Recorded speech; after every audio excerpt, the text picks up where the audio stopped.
గత కొద్ది రోజులుగా ప్రపంచవ్యాప్తంగా ఉండేటువంటి శ్రీవారి భక్తుల మధ్యలో ఒకే మతనం ఏంటి అంటే సిబిఎస్ఈ ఇచ్చినటువంటి 600 పేజీల ఛార్జ్ షీట్ నివేదికలో 0.1% కూడా పాల పదార్థంతో నెయ్యి తయారీ అవ్వలేదు. పూర్తి విషపూరితమైనటువంటి రసాయనాలతో కూడినటువంటి నెయ్యి లాంటి నెయ్యిని వాడారు. చెప్పింది నేను ఇంకొకరో కాదు. సుప్రీంకోర్టు సాక్షిగా సిబిఎస్ఈ ఇచ్చినటువంటి ఛార్జ్ షీట్ నివేదిక. దానికి భయపడినటువంటి వైఎస్ జగన్మోహన్ రెడ్డికి సంబంధించినటువంటి శ్రేణులు, నాయకులు, ఆయన అందరూ కూడా దాన్ని దారి మరిల్చే విధంగా, దాన్ని పూర్తి స్థాయిలో పక్కకు పెట్టే విధంగా చంద్రబాబు నాయుడు గారికి సంబంధించినటువంటి హెరిటేజ్ ఫ్రెష్ సంస్థ మీద పడడం జరిగింది. అయితే ఎలా పడ్డారు, వాళ్ళు ఏమి రాశారు అనేది కంక్లూజన్ నేను ఇస్తాను, ఒకసారి చూడండి. ఇక్కడ చూడండి, సాక్షి, ఇది ఫిబ్రవరి 13వ తారీఖు 2026 ఉదయాన్నే కోడి అప్పుడే కూసుంటుంది, అప్పుడు వేసేసినారు. ఇది చూడండి, 5:53 ఉదయాన్నే ఎవరో పిల్లోని పెట్టేట్టున్నారు, గబక్కన వెయ్యండి దాన్ని. పైన నెయ్యి, ఇదేమో త్వరగా వెయ్యి. ఇక్కడ చూడండి, సాక్షిలో ముందు నెయ్యి వెనుక గొయ్యి హెరిటేజ్ కోసమే కుట్ర. ఇక్కడ చూడండి, హెరిటేజ్కి సంబంధించినటువంటి లోగో.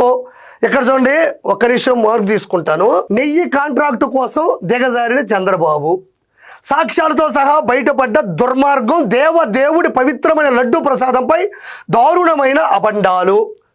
అంటే నెయ్యి కాంట్రాక్టు కోసం దిగజారినటువంటి చంద్రబాబు అసలు మొదటి నుంచి కూడా హెరిటేజ్ ఫ్రెష్కి ఈ కల్తీ నెయ్యి వివాదానికి సంబంధమే లేదు. మొదటి నుంచి కూడా సంబంధం లేదు. పోనీ జగన్మోహన్ రెడ్డి ఏమైనా మొదటి నుంచి దీని గురించి ఏమైనా ప్రస్తావన తీసుకొచ్చాడా? దీని ప్రస్థానం ఎక్కడైనా వచ్చిందా? ఎలాగోలా తప్పించుకోవాలి, లేదంటే వాళ్ళకి ఒక ఫుడ్కు సంబంధించినటువంటి సంస్థ ఉంది కదా, దానికి దీనికి లింకు కలిపేద్దాం. ఇప్పుడు ఎలా అయితే ఫస్ట్ గుండెపోటు, తర్వాత గొడ్డలి వేటు, అలానే ఎప్పుడైతే ఈ కల్తీని వివాదం, ఈ నినాదం, ఆర్తనాదం ముందుకు వచ్చి పడిపోతా ఉందో, దానికి తట్టుకోలేనటువంటి జగన్మోహన్ రెడ్డి పేటీఎం రైటర్లను పెట్టుకొని సంబంధం లేని నెయ్యి కాంట్రాక్టు కోసం దిగజారిన చంద్రబాబు. అసలు నెయ్యికి చంద్రబాబు నాయుడు గారికి సంబంధం ఏముంది? సాక్ష్యాలతో సహా, సాక్ష్యాలు ఏ రోజు కూడా సాక్షిలో ఉండవు, అది వేరే విషయం. చూడండి, నెయ్యి తీగలాగితే బయటపడ్డ హెరిటేజ్ డొంక. ఇందాపూర్ డైరీకి కాంట్రాక్ట్ కోసమే చంద్రబాబు కుట్ర. ఇది ఇందాపూర్ కాదు నాయన, ఇందాపూరో మాదాపూరో కాదు, ఎండాపూర్, ఎట్టో కొండాపూర్ అని రాయిలా. అంటే నువ్వు రాజకీయం చేసేటప్పుడు పేద ప్రజలకు ఇందా ఆ 10 రూపాయలు తీసుకొని నువ్వు పూర్ అయిపో, ఇందాపూర్. ఓకే, హెరిటేజ్కు అనుబంధ సంస్థ ఈ సరే ఇందాపూర్. మొత్తం 22, అంటే మొత్తానికి హెరిటేజ్కి ఈ ఇండాపూర్కి లింకు కలిపేశాడు మనోడు. మొత్తం 22 సంస్థలతో హెరిటేజ్ సిండికేట్ 2014 నుంచి 19 వాటికే 189 కోట్ల నెయ్యి కాంట్రాక్టులు. నాడు కిలో 278కే ఇందాపూర్ కాంట్రాక్టు. రేటు తక్కువ కాబట్టి కల్తీ అంటున్న బాబు సూత్రం ఇందాపూర్. కూటమి అధికారంలోకి రాగానే రంగంలోకి వచ్చిన ఇందాపూర్ ఇతర డైరీలను బెదరగొట్టేందుకే నెయ్యిపై బాబు రాద్ధాంతం.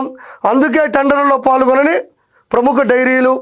నాకు ఇవన్నీ చూస్తుంటేనబ్బా, ఇక్కడంతా కూడా ఎంత చూస్తూ ఉంటే ఎక్కడంటే ఇదిగోడికి కూటమి అధికారంలో రాగానే వచ్చేసిన ఇందాపూర్ ఇతర డైరీలను బెదరగొట్టేందుకే బాబు. ఇవన్నీ చూస్తుంటే ఎట్టుందంటే కల్తీ మద్యంలో ఏదైతే డిస్టిలరీస్ కంపెనీస్ ఉంటాయో, అంటే జాతీయ అంతర్జాతీయ బ్రాండ్లు తయారు చేసేటువంటి కంపెనీలు ఉంటే, అంటే మంచి బ్రాండ్లు ఉండేటువంటి కంపెనీలు ఉంటే, జగన్మోహన్ రెడ్డి అధికారంలోకి రాగానే కల్తీ మద్యాన్ని అమ్మి పూర్తి స్థాయిలో డబ్బులు ప్లస్ ప్రజల ఆరోగ్యాలు పూర్తి స్థాయిలో ఇబ్బంది పెట్టే విధంగా ఎప్పుడైతే డిస్టిలరీస్ కంపెనీస్ ఒరిజినల్ ఫార్ములాస్ని పక్కన పెట్టి షెల్ కంపెనీస్ని ఓపెన్ చేసి వాటి ద్వారా కల్తీ మద్యాన్ని ఎలా అయితే వాళ్ళ సొంత మనుషులకి దారుణమైన ఫార్ములాతో స్పిరిట్తో ఎలా అయితే కనిపెట్టాడో అలానే ఉంది స్క్రిప్ట్ అంతా కూడా ఓవరాల్గా. అంటే మొత్తానికి ఈ ఇండాపూర్ కంపెనీకి హెరిటేజ్కి సంబంధం ఉంది అనేది ఇలా వాక్కు, నేను చెప్పట్లేదు మీకు. మొత్తానికి పూర్తి నెయ్యి కల్తీ లడ్డుకి పూర్తి స్థాయిలో చంద్రబాబు గారు హెరిటేజ్ ద్వారా సహకరించారు అని చెప్తున్నారు. అయితే ఇలాంటి అభియోగాలు ప్రస్తావించిన తర్వాత, రుద్దిన తర్వాత ఆ హెరిటేజ్కి సంబంధించినటువంటి అఫీషియల్ లెటర్ హెడ్ మీద అఫీషియల్ స్టేట్మెంట్ ఇచ్చారు వాళ్ళు. అది కూడా మనం ఒకసారి చూద్దాం. ఇదిగోండి, ఏదైతే సాక్షిలో 5:53 ఉదయాన్నే పెట్టారో ఆ పోస్టుకు సంబంధించినటువంటి క్లారిఫికేషన్ అఫీషియల్ లెటర్ హెడ్ ఇదిగో హెరిటేజ్కి సంబంధించినటువంటి అఫీషియల్ స్టేట్మెంట్ ఇవ్వడం జరిగింది. 12వ తారీఖు 2026 clarification on the allegation of linking Indapur Dairy with Heritage Foods. అంటే క్లారిఫికేషను ఏదైతే అలిగేషన్స్ వస్తున్నాయో దానికి క్లారిఫికేషన్ ఇండాపూర్కి హెరిటేజ్ ఫుడ్స్కి ఎలాంటి సంబంధాలు ఉన్నాయి అనేది ఒకసారి చూద్దాం అనేది ఇది. We strongly condemn such baseless and false allegation. ఏదైతే బేస్లెస్ లేకుండా ఏదైతే అబద్ధపు ప్రచారాలు చేస్తున్నారో దుష్ప్రచారాలు చేస్తున్నారో వాటికి సంబంధించినటువంటి స్ట్రాంగ్ కండమ్ అంటే వాటికి ఖండిస్తున్నాం. కింద వివరణ చూడండి. Heritage Foods would like to clarify that Indapur Dairy is not a unit of Heritage Foods. అంటే ఏదైతే ఇండాపూర్ డైరీ ఉందో అది ఏదైతే మన జగన్మోహన్ రెడ్డి అంటగట్టాలనుకుంటున్నాడు హెరిటేజ్ ఫుడ్స్కి, ఆ ఇండాపూర్ డైరీకి హెరిటేజ్ ఫ్రెష్ ఫుడ్స్కి ఎలాంటి సంబంధాలు లేవు, ఎలాంటి కాంట్రాక్ట్లు లేవు, ఎలాంటి యాజమాన్యపు అగ్రిమెంట్లు కూడా లేవు అనేది వాళ్ళ అఫీషియల్ స్టేట్మెంట్ హెరిటేజ్కి సంబంధించినటువంటి అఫీషియల్ లెటర్ హెడ్ మీద వాళ్ళు ప్రచురించడం జరిగింది. అయితే Indapur Dairy is an independent private dairy company in Maharashtra with operations across the world.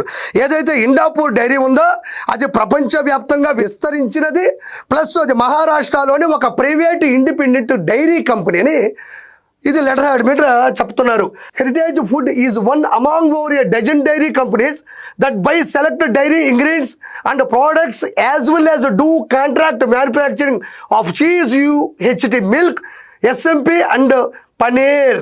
అంటే వీళ్ళ దగ్గర ఏదైతే ఇండాపూర్ డైరీ ఉందో ఆ సంస్థ నుంచి ఎలాంటి పదార్థాలు ఉత్పత్తులు తీసుకున్నారు అంటే just like let's do contract manufacturing of cheese, UHT milk, SMP అంటే పన్నీరు, ఇవి వీటికి సంబంధించినటువంటి ఉత్పత్తులు మాత్రమే కొనుగోలు చేశారు, కొనుగోలు చేయలేదని చెప్పట్లేదు. ఇది వాస్తవం, ఇది నిజాయితీగా బతకాల్సినటువంటి పద్ధతి. వీటిని మేము ఈ కంపెనీలు అంటే చాలా కంపెనీల దగ్గర నుంచే మేము కొనుగోలు చేసుకుంటాం, బట్ అందులో ఉన్న ఈ ఇండాపూర్ కంపెనీ నుంచి మేము ఈ పదార్థాలు మాత్రం ఈ ఉత్పత్తిని మాత్రం మేము కొనుగోలు చేసుకున్నాం అని చెప్తున్నారు. దాని తర్వాత చూడండి, heritage Foods has never entered into any contract with any company including Indapur dairy for the manufacture or supply of ghee. మేము ఏ కంపెనీతో కూడా కొనుగోలు అంటే పదార్థాలని ఉత్పత్తులు కొనుగోలు చేసుకుంటున్నప్పటికీ కూడా మేము ఏ కంపెనీ ద్వారా కూడా గీని మ్యానుఫ్యాక్చర్ అంటే గీ తయారీ కానీ ప్లస్ గీ సప్లై కానీ అంటే గీ ఉత్పత్తి కానీ గీ రవాణా అంటే గీ సరఫరా కానీ మేము చేయలేదు. మేము చాలా కంపెనీలతో కొనుగోలు చేసుకుంటాం, బట్ ఇవి మాత్రం cheese, UHT milk, SMP and paneer తప్ప మేము గీని తయారు చేయడంలో కానీ గీని సరఫరా చేయడంలో కానీ మేము ఎప్పుడు కూడా అందులో మేము వేలు పెట్టలేదు, అది మాకు సంబంధం లేదు అని చెప్తున్నారు. తర్వాత therefore allegations regarding ghee supplied by Indapur dairy for TTD are not connected to Heritage Foods in any way. ఏదైతే ఇండాపూర్ డైరీ తిరుమల తిరుపతి దేవస్థానానికి కల్తీ నెయ్యిని సరఫరా చేసిందని అంటున్నారో దానికి మాకు ఎటువంటి సంబంధం లేదు అని పూర్తి స్థాయిలో చెప్పడం జరిగింది. Heritage foods remain committed to maintaining the highest standards of quality and transparency across all it's products and offering.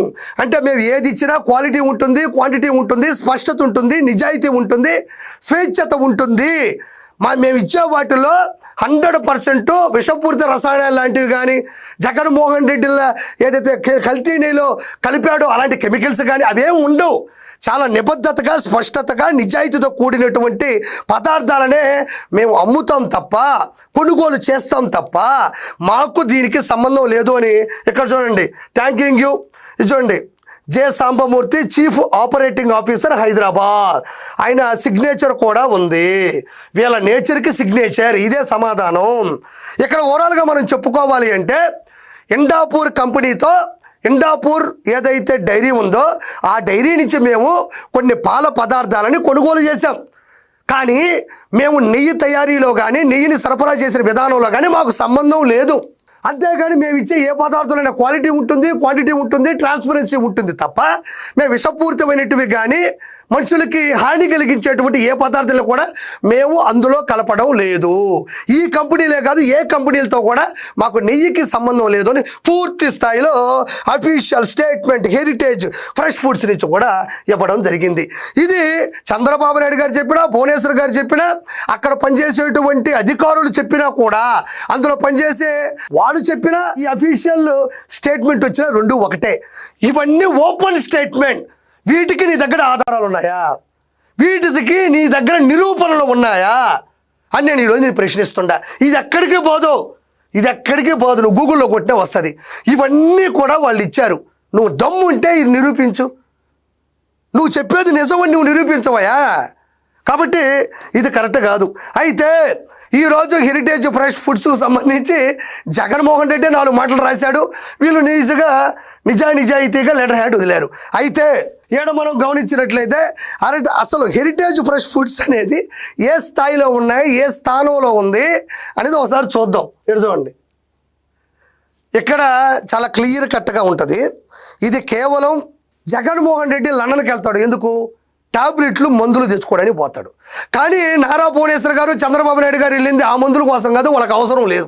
కేవలం నారా భువనేశ్వర్ గారికి హెరిటేజ్ ఫ్రెష్ ఫుడ్స్కు సంబంధించి లండన్ వాళ్ళు అత్యుత్తమమైనటువంటి అవార్డు అందించారు. అవార్డు ఇచ్చింది ఆంధ్రప్రదేశో, తెలంగాణనో, బీహారో, ఛత్తీస్గఢో, గుజరాతో, గోవానో, ఉత్తరాఖండో, ఉత్తరప్రదేశో, వెస్ట్ బెంగాలో, పంజాబో, రాజస్థానో కాదు. ఇచ్చింది లండన్. అది అసలు మన దేశం కూడా కాదు. ఏమో సరదాగా పిలిపించి అవార్డులు ఇస్తారా? ఎవరు కదా. ఇక్కడ చూడండి, హెరిటేజ్ ఫ్రెష్కి సంబంధించి అవార్డు ఇచ్చారు. చూడండి, golden peacock award for excellence in corporate governance 2025 awarded. ఇక్కడ చూడండి, awarded to Heritage foods limited under her leadership. అంటే ఈ అవార్డు అంత ఈజీగా వచ్చే అవార్డు కాదండి. ఇది వ్యాపారంలో దిగ్గజులకు ఇస్తారు, ఆ లీడర్షిప్ ఉండే వాళ్ళకి ఇస్తారు, నీతి నిజాయితీగా ఎదిగిన వాళ్ళకి మాత్రం ఇచ్చే అవార్డు. ఇది నేనేం రాయలేదు కదా. గూగుల్లోకి వెళ్ళి నారా భువనేశ్వర్ గారికి ఏదైనా హెరిటేజ్ ఫ్రెష్ ఫుడ్స్ నుంచి ఏదైనా అవార్డు వచ్చిందంటే మీకు కూడా వస్తుంది. ఇది చూడండి, golden peacock award for excellence in corporate governance. మరి నువ్వు చెప్పినట్టు వాళ్ళు ఆ విధంగా కల్తీ చేసే వాళ్ళే అయితే, వాళ్ళు ఆ విధంగా దృష్టి పట్టించే వాళ్ళే అయితే, ఇంకొకటి కూడా వచ్చింది ఇందాక, అసలే హెరిటేజ్ పెరుగులు అసలు పెరిగే లేదని చెప్తున్నాడు. నాకు అర్థం కాలేదు. తిరుమల లడ్డూలో నెయ్యి లేదు అని చెప్పడానికి మనం ఒక విభాగానికి పంపిస్తాం, దాన్ని చెక్ చేపిస్తాం, శాంపుల్స్ తీసుకుంటాం, కొంచెం టైం పడుతుంది. పెరుగు లేదు, అది అసలు పెరిగే కాదు అంటే మేము మనుషులం కాదా? మా నాలుకలు ఏమైనా సచ్చాయా? మా నాలుకలు ఏమైనా వైఎస్ఆర్సీపీయా పార్టీయా? మా నాలుకలు ఏమైనా సచ్చాయా వైఎస్ఆర్సీపీ పార్టీలాగా? మేము రోజు హెరిటేజ్ ఫ్రెష్కి సంబంధించినటువంటి పెరుగు మేము వేసుకొని తినట్లేదా? మిగిలింది మేము ఫ్రిడ్జ్లో పెట్టుకోవట్లేదా? మాకేం కావట్లేదే, కడుపు నిండా తింటా ఉన్నామే, అంత ఆవకాయ పచ్చడి వేసుకొని కూడా పెరుగే లేదంటున్నావు అంటే నువ్వు ఏమనుకోవాలి? నిన్ను చూడండి, ఇంత పెద్ద అవార్డు ఎలా ఇస్తారని నేను ప్రజలను మాట్లాడుతూ ఉన్నా. చూడండి, ఇక్కడ కూడా ఏమయ్యా మరి వాళ్ళకి వ్యాపారాత్మకంగా చేసుకున్నారు, అవార్డులు ఇచ్చారు, ఏముంది అందులో అనబాకండి. ఆవిడ ఎన్టీఆర్ ట్రస్ట్ ద్వారా చేసినటువంటి సేవలకి చాలామంది తెలియకపోవచ్చు. విద్య కావచ్చు, వైద్య కావచ్చు, తలసేమియా బాధితులు కావచ్చు, అంబులెన్సులు కావచ్చు, అక్కడక్కడ మెడికల్ క్యాంపులు కావచ్చు, రక్తదాన శిబిరాలు కావచ్చు, చదువులకు సంబంధించినటువంటి యూనివర్సిటీలు కావచ్చు, వాళ్ళకి అంగ వికలాంగులకి అంటే దివ్యాంగులకి కూడా అన్ని దిశలా కూడా సవ్య దిశలో వాళ్ళ కాపాడే విధంగా కూడా ఆవిడ చేసిన సేవలకి ఇది ఒకటి ఇచ్చారు. చూడండి, ఇది మాత్రం నేను ఇస్తానా ఏంది? చూడండి, Distinguished Fellowship 2025 Award from the Institute of Directors IOD in London on November 4th, 2025. She was recognized for her outstanding contributions to public service, social impact and corporate governance. అంటే చూడండి, స్వతహాగా స్వార్థం లేకుండా ఎదుటి వారికి మంచి చేయడం, తను నమ్ముకున్నటువంటి ఒక వ్యాపారంలో అద్భుతమైన స్థాయికి వెళ్ళడం. నేను ఫైనల్గా జగన్మోహన్ రెడ్డి నీకు చెప్పేది ఒకటే, ఎండాపూర్ డైరీకి హెరిటేజ్కి సంబంధం ఉంది, కానీ పాల పదార్థాలకు సంబంధించినటువంటి కొన్ని ఉత్పత్తులు మాత్రమే కొనుగోలు చేశారు. కానీ నెయ్యి తయారీలో కానీ నెయ్యి సరఫరాలో కానీ ఎటువంటి హస్తం కూడా హెరిటేజ్కి సంబంధం లేదు. వాళ్ళు క్వాలిటీగా క్వాంటిటీగా మాత్రమే వాళ్ళకి సంబంధించినటువంటి పదార్థాలు అందిస్తూ ఉన్నారు. ఇక్కడ భువనేశ్వర్ గారికి సంబంధించినటువంటి హెరిటేజ్కి ఎలాంటి అవార్డులు అందాయి, స్వతహాగా ఆవిడ ఏ స్థాయిలో ఉంది ఎన్టీఆర్ ట్రస్ట్ ద్వారా కూడా నేను మీకు చూపించడం కూడా జరిగింది. నేను ఫైనల్గా వాళ్ళు ఇచ్చిన అఫీషియల్ లెటర్ హెడ్ ఉంది, అఫీషియల్ స్టేట్మెంట్ ఉంది. నీకు దమ్ము ఉంటే ఆధారాలతో, నిరూపణలతో, నికార్సైనటువంటి నిజాలతో, నిజాయితీతో నువ్వు ముందుకు రా. వీటికి నువ్వు సమాధానం చెప్పు. గొప్పడు అయిపోవా, గొప్పడు అయిపో. జగన్మోహన్ రెడ్డి ఒకటి గుర్తుపెట్టుకో, చంద్రబాబు నాయుడు గారికి నెయ్యిని కల్తీ చేసి లడ్డూని తయారు చేయాలన్న ఆలోచన ఆయనకి జీవితంలో ఎప్పుడూ ఉండదు. ఎందుకంటే దీప నైవేద్యాలు, మంత్రాలు, మంగళహారతలు, భజనలు, భక్తి శ్రద్ధలు ఆయనకి చాలా ఇష్టం. అందుకే మీకంత కష్టం. ఆయనకి ఆ వెంకటేశ్వరుని మీద అంత ప్రేమ ఉంది కాబట్టే అలిపిరి దుర్ఘటనలో ఎగిరిపడ్డా, కళ్ళ ముందు చావు నిలబడ్డా బయటపడ్డాడు. రాష్ట్ర ప్రగతికి తోడ్పడ్డాడు. పట్టు వస్త్రాలు సతీమణితో సమర్పించావు, పట్టుమని 10 నిమిషాలు అసెంబ్లీలో ఉండవు. ఎందుకు నీకు ఈ జీవితం? నీకు జీవితం నేర్పించినటువంటి పాఠం అబద్ధాలు చెప్పడం. నేను ఎప్పుడో చెప్పా, సచిన్ క్రికెట్ ఆడతాడు, జగన్ అబద్ధాలు ఆడతాడు. అయితే మొదట్లో నెయ్యి కల్తీ అవ్వలేదు అని వాదించారు. రీసెంట్గా వైవి సుబ్బారెడ్డి ప్రెస్ మీట్ పెడుతూ అంటే నెయ్యి కల్తీ అయింది కానీ జంతువులు కోలేదు అన్నాడు. అంటే మీకు అర్థమైపోయింది, ఉరి అమ్మ పడవ అప్పుడు చైర్మన్గా పనిచేసినటువంటి ఈ గాడిద వైవి సుబ్బారెడ్డి పోయి చెప్పేశాడు. అంటే నెయ్యి కల్తీ అయిపోయింది, నీకు మనం ఒప్పుకొని తీరాలి. మరి ఈ కల్తీ అయినటువంటి నెయ్యిని ఎవరికంట కట్టాలి అంటే మనం హోలీ వస్తూ ఉంటాం. హోలీ మనకి ఒక పండుగ వస్తుంది. ఎవరు పోతున్నా కొడుతుంటాం రంగులు. ఏ ఎమ్మి పోతున్నా, ఏ వృద్ధుడు పోతున్నా, ఏ మహిళ పోతున్నా వాళ్ళు కూడా పట్టించుకోరు. మంచి ఆనంద వేడుక కదా అని.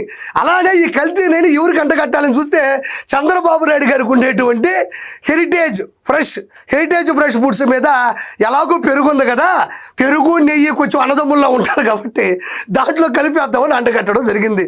ప్రజలు ఏమన్నా అమాయకులా? మీరు గమనించలేదో, దేవుడు ఈ భూమి మీద ఉన్నాడు కాబట్టే వైవి సుబ్బారెడ్డి చేతే నిజం గక్కిచ్చాడు. ఈరోజు ఇంకా మీరు తప్పించుకోలేరు. కానీ ఫైనల్గా ఒకటే నేను ప్రజలు కోరుకునేది, దీన్ని రాజకీయం చేయాలని కాదు, రాజకీయ ముసుగులో ఎన్ని పాపిష్ట పనులు జరిగాయి అని ముందు పెట్టడమే నా యొక్క సదా అభిప్రాయం. Thank you so much.